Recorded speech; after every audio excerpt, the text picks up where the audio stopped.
استرالیا اعلان وکړ چې د روان میلادي کال تر پایه ټول پوځیان له افغانستانه وباسي.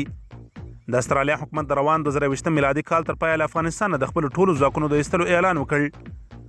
دا څرګندونې د استرالیا رسنیو ته د هغه هیواد لومړي وزیر سکاټ موریسن په تازه مرکه کې کړې دي. موریسن ویلي د روان میلادي کال تر پایه په افغانستان کې خپل حضور پای ته رسوي او خپل 80 تنه عسکر راستنوي.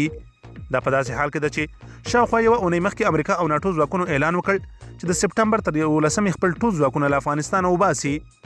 په تیرو 20 کلونو کې په افغان جګړه کې زرګونه استرالیایي پوځیانو په افغانستان کې دندې ترسره کړي چې ګڼ پوځیان د افغانانو پر وژنو، ربړونو او شکنجو کې ښکیل بلل شوي. او خپل استرالیایي رسنیو په وروستیو کې ویلي و چې 40 ملکي افغانان استرالیایي ځواکونو وژل. هغه مهال کابل حکومت هم په یادو پیښو کې د ککړو عسکرو د سزا ورکولو او پلټنو ترسره کولو اعلان وکړ، خو لا هم پکې کوم پرمختګ نه دی شوی.